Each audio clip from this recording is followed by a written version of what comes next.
ఏమీ ఉండవు. ఓ రోజు సౌమ్య క్లాస్ పోదాం తెచ్చే పండక్కి అప్పుడే అక్కడికి వచ్చిన తన స్నేహితురాలు డబ్బులు లేవు నా కాడ కూడా అప్పు తెచ్చాం కాడ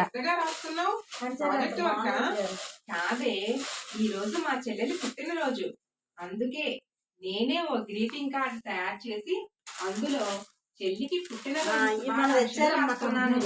దానికి ఇంత కష్టపడ్డం దేనికే? ఒక కాస్ట్లీ గ్రీటింగ్ కొనిస్తే రిచ్గా ఉంటుంది కదా.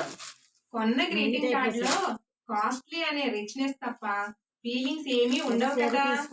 అది నిజమేనే, కానీ ఈ రోజుల్లో అందరూ కూడా ఫీలింగ్స్ కన్నా రిచ్నెస్ నే ఇష్టపడుతున్నారు కదా. ఉండదు, ఇలాగే ఇష్టం. తెలుసు కదా. ఎందుకు తెలియదు తల్లి, మోడర్న్ కల్చర్ కి అలవాటు చేయాలని ఎంత ప్రయత్నించినా నా వల్ల కావటం లేదు. అది సరే గాని మా చెల్లికి డ్రెస్ తీసుకోవాలి, నాతో షాపింగ్ వస్తావా? వెళ్దాం పదా అని ఇద్దరు షాపింగ్ కి బయలుదేరతారు. మరోవైపు రమ్య కాలేజ్ ప్లే గ్రౌండ్ లో అక్కడికి ఆమె క్లాస్మేట్ ఆదర్శ్ వస్తాడు. అతనికి రమ్య అంటే చాలా ఇష్టం. అతను అందగాడు, పైగా క్లాస్ టాపర్ కూడా. కాకపోతే అంత మోడర్న్ గా ఉండడు.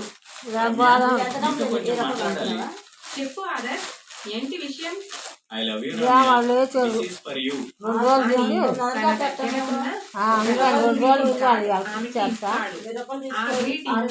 చాలా కాస్ట్లీ అండ్ మోడర్న్ గా ఉండటం చూసి హ్యాపీ అండ్ థ్రిల్ గా ఫీల్ అవుతుంది రమ్య.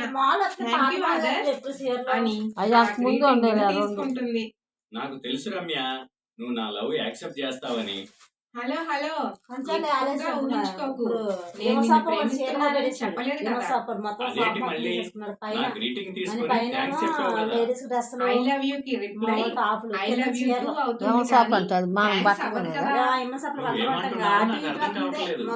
నాకు నీ మీద అలాంటి ఫీలింగ్స్ ఏమీ లేవు. మరైతే నేను ఇచ్చిన గ్రీటింగ్ ఎందుకు తీసుకున్నావు? నీ గ్రీటింగ్ చాలా మోడర్న్ గా ఉంది కాబట్టి తీసుకున్నాను. అలాగా, మరి నా లవ్ అదేంటి ఎక్కువ కంచాలు ఈ గ్రీటింగ్ లాగా తయారైనప్పుడు నీ నుంచి ఇలాంటి సమాధానం 200 ఎక్స్పెక్ట్ చేయలేదు రమ్య. ఎందుకు ఎక్స్పెక్ట్ చేయలేదు? నేను ఈ కాలేజీ టాపర్ని కదా. అయితే లవ్కి చదువుకి కాలేజీలో అమ్మాయిలందరూ నాకు ప్రపోజ్ చేస్తున్నారు.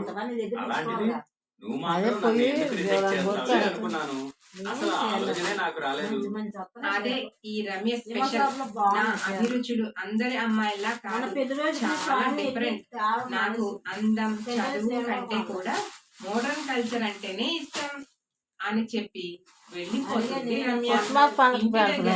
సౌమ్య చెల్లెలు పుట్టినరోజు సెలబ్రేట్ చేయటం కోసం ఇల్లంతా డెకరేట్ చేస్తుంది. ఇరుగు పొరుగు వాళ్ళ ఇంటికి వెళ్లి వాళ్ళని చెల్లెలి పుట్టినరోజుకి ఆహ్వానిస్తుంది. సాయంత్రం చెల్లెలి పుట్టినరోజు కదా, పుట్టినరోజు పార్టీకి మీరందరూ తప్పకుండా రావాలి. అలాగేనమ్మా సౌమ్య, నీలాంటి అక్క నిజంగా రమ్య అదృష్టం. తల్లి తండ్రి లేకపోయినా ఆ లోటు తెలియకుండా నీ చెల్లెల్ని చక్కగా చూసుకుంటున్నావు. ఇందులో నా గొప్పతనం ఏముంది పిన్ని? ఏ అక్కకి మాత్రం చెల్లెలంటే ఇష్టం ఉండదు చెప్పు. కాకపోతే ఒక్క విషయంలోనే రమ్య నాకు నచ్చదు, ఆ మోడ్రన్ డ్రెస్సులు, ఆ మోడ్రన్ పద్ధతులు. నువ్వు చూడు, కట్టు పొట్టు చూడు ముచ్చటగా 16 అణాల తెలుగు అమ్మాయిలా ఉన్నావు. చెల్లి కూడా ఇలా పద్ధతిగా ఉంటే బాగుంటుంది కదా.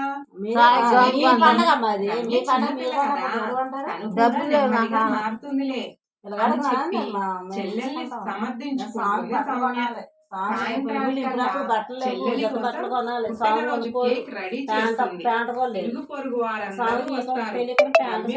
మొన్న అనవసరంగా మరి 3000 రూపాయలు గొడ్లాన్ని కొనిచ్చేదాన్ని ఫ్యాన్ తీసుకో. డబ్బులు 3000 ఇచ్చినా ఫ్యాన్ తీసుండు. ఇచ్చానా వారాల డబ్బుల్లో స్వామికి 3000 ఇచ్చానా? నాకేం తెలుసు, 4000 ఇచ్చా మీకు.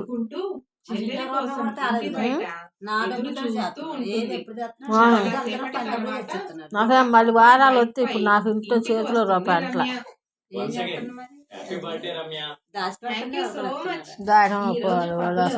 చాలా బాగా ఎంజాయ్ చేశాను.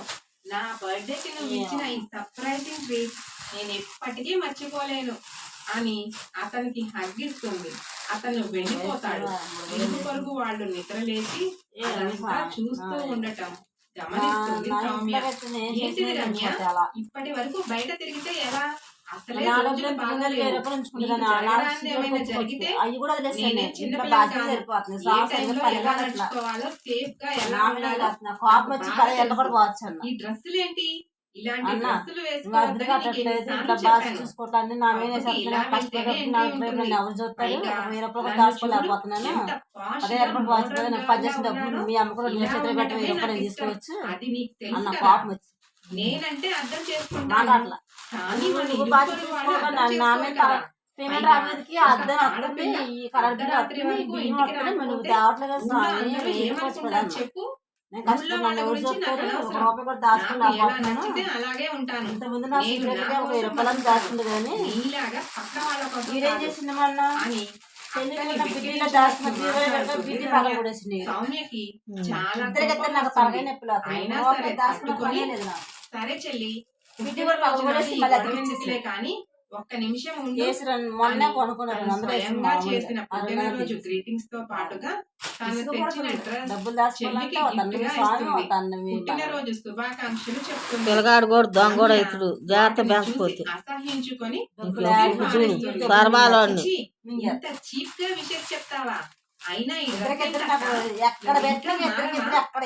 పండగ కాసుకొస్తావు అన్నారు. ఈ 4 రోజులు తిరిగి మంచి వస్తే అందులో ఒక చీర తీస్తలే. కోపం పట్టలేకపోతుంది.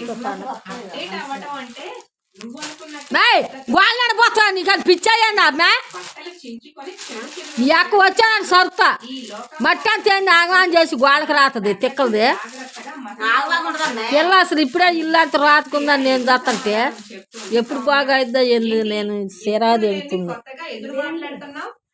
మాటలు ప్రవర్తన ఇష్టం అత్తపో వేసుకో ఎప్పుడు ఏం మాట్లాడేదాన్ని అప్పుడు ఆమె కాడ వేసుకొచ్చినట్లు అది దాంట్లో పెట్టి ఎవరన్నా తగులుతాం వస్తుంది. ఇదా డబుల్ యాక్స్లో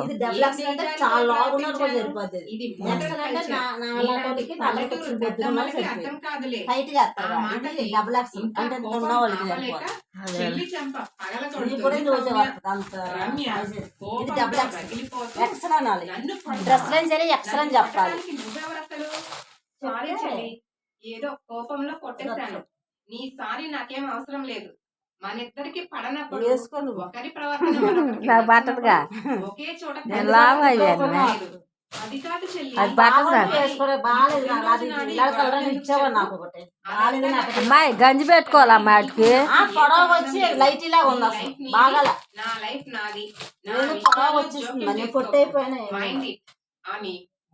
ముసలిదానా అవ్వా ఏంది పిల్లల తల్లి ఆ తర్వాత ఏం జరిగింది వచ్చే భాగంలో చూద్దాం. Please subscribe Maina stories. Cotton మొక్కలు